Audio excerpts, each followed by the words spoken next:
before swords were raised, before the dust of battle filled the air, before history recorded a victory. There were 313 believers, hungry, tired, poorly armed, standing against 1,000 warriors trained for war. No army, no strategy room, no guarantee of survival. Only faith. This was Badr, not just a battle, but a line between truth and falsehood. Chapter 1. A journey that was never meant to be war.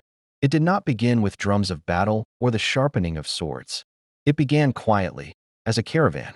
The Quraysh of Mecca, wealthy and unchallenged, sent their trade caravan north to Syria, laden with goods, gold, and profits built on injustice. It traveled the familiar routes of commerce. Much of that wealth had once belonged to the very people now living in Medina, men and women who had been driven from their homes, stripped of property, and forced to flee with little more than their faith. When word reached the Muslims of Medina, their intention was clear and limited. They were not marching to kill. They were not seeking conquest. This was not a declaration of war.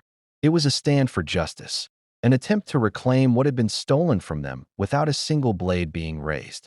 They set out lightly. No heavy armor. No organized battle lines. Some rode shared mounts. Some walked. Some carried only simple weapons, and others carried none at all. This was not an army. It was a small group of believers responding to years of persecution with restraint. But in Mecca, the message twisted. News of the Muslims' movement reached Quraysh, and fear quickly turned into fury. At the center of it stood Abu Jahl, a man who did not want compromise and did not want peace. Pride burned hotter than reason. He did not seek to protect a caravan. He sought to crush a rising faith. A call was made, not for negotiation, but for war. 1,000 men answered. Camels filled the desert. Horses stamped the ground. Armor glinted under the sun. Songs of arrogance echoed across the sands. This was a display of power, meant to intimidate and annihilate. What began as a journey for justice was now forced into something else entirely. The road to Badr no longer led to a caravan. It led to destiny. Chapter 2. 313 Against the World. The Muslims reached Badr first. Not a city, not a fortress, just a dry valley carved by time. Harsh ground beneath their feet, scattered wells, and silence stretching across the desert. Strategically, it meant everything. Spiritually, it meant even more. They had arrived before the enemy, but they had not arrived prepared for war. And in that moment, the prophet did something that defined leadership forever. He did not command. He consulted. He gathered his companions and asked for their counsel, showing that strength is not tyranny and authority is not arrogance. The Muhajirin spoke first, voices steady, hearts firm. They pledged loyalty, reminding him that they had already left everything behind for Allah. Then came the pause. The inner had not yet spoken. This was crucial. Their pledge at Aqaba had been to defend the prophet within Medina, not beyond it. This battle was outside their city. They were not obligated, yet history waited for their answer. Sa'd ibn Mu'adh stood, and with him stood the destiny of Islam. He spoke words that shook the valley. Go where Allah commands you. If you were to cross the sea, we would cross it with you. Not one of us would stay behind. That was the moment. Not when swords were drawn, not when ranks formed, but when hearts aligned with heaven. 313 believers now stood against a world that wanted them erased. As night fell, the prophet withdrew to prayer. He raised his hands toward the sky, pleading until dawn, his cloak slipping from his shoulders. His voice trembled with reliance, not fear. O Allah, if this group is destroyed today, you will not be worshipped on earth. It was not desperation. It was absolute trust.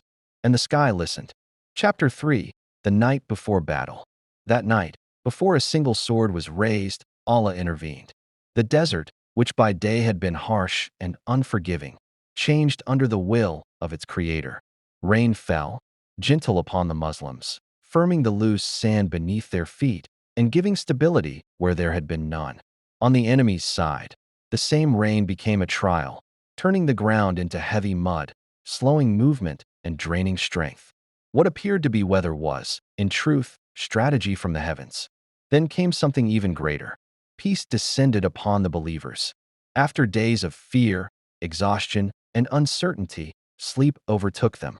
Not the sleep of neglect, but the sleep of reassurance. Hearts that had trembled were steadied. Bodies that were weak were restored. It was a calm granted by Allah, a mercy before the storm. And beyond what the eyes could see, the unseen world moved. Angels descended, not as metaphor, not as legend, not as poetic imagery, as reinforcements. Allah revealed his promise clearly and without ambiguity. I will support you with 1,000 angels, one after another. This was no ordinary night, no ordinary battlefield. The scales of history were being tipped by forces beyond human strength. The believers would fight with what they had, but they would not fight alone. By morning, the Valley of Badr was no longer just sand and stone. It was a place where heaven had already chosen a side. Chapter 4. When the unseen fought. Morning came, and with it, the moment history had been waiting for. The prophet walked the ranks himself, straightening the lines with his own hands. No tribe stood above another. No man advanced ahead of his brother. One ummah, one direction, one cause. The believers faced the enemy with discipline born not from training, but from faith. Then the battle opened with a duel, 3 against 3. From Quraysh came pride and reputation. From the Muslims came conviction. Steel met steel, and within moments, arrogance fell before truth. The opening clash set the tone. This battlefield would not obey numbers or status. Then the armies collided. Swords clashed. Dust rose thick into the air. Cries of effort and pain echoed across the valley.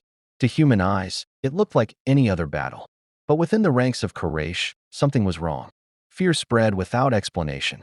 Men began to fall, struck by blows they could not trace, defeated by forces they could not see. Strength failed. Confidence shattered. Later, survivors would speak in confusion and terror. We saw white figures between the sky and the earth. They were not imagining it. Allah declared the reality in the Quran with words that shattered every illusion of human power. You did not kill them, but Allah killed them. This victory did not belong to swords. It did not belong to strategy. It did not belong to men. It was granted, from the unseen, by the one who controls all outcomes. And Badr became eternal. Chapter 5. The Fall of Abu Jahl. Abu Jahl, the pharaoh of this ummah, a man swollen with arrogance, certain that power was proof of truth. He marched to Badr mocking the believers, promising to drink wine, slaughter camels, and let the Arabs speak of Quraysh's dominance for generations. In his mind, defeat was impossible. How could a handful of the poor and exiled stand against him?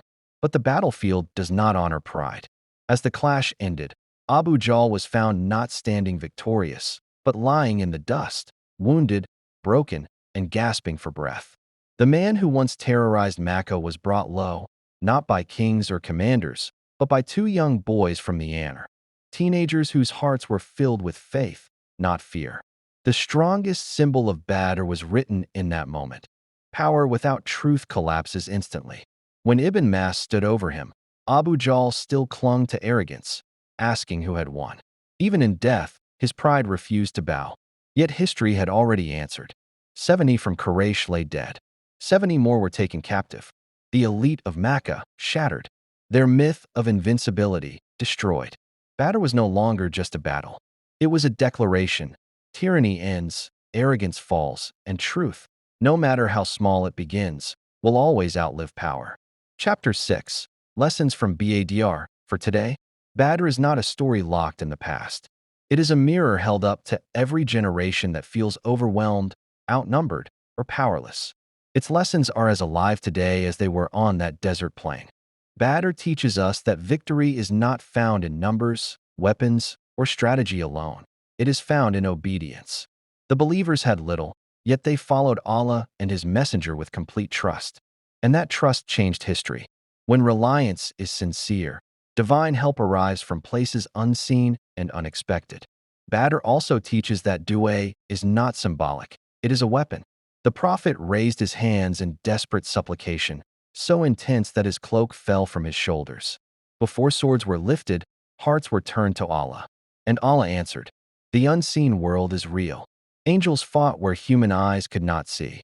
Strength came from beyond the battlefield. Reality is larger than what we measure.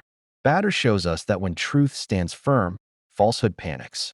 Arrogance collapses under patience. Tyranny breaks when faced with certainty.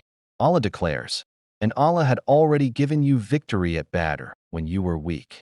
Badr was not merely a battle. It was a promise that no matter how small you feel, when Allah is with you, you are never outnumbered. The warning that still speaks. This was Badr, where the earth shook, and heaven answered. This is Twisted Chapter, where history does not end. It warns, if this story moved you, it was meant to. Like, subscribe, and remember, faith changes outcomes, and Allah never breaks his promise.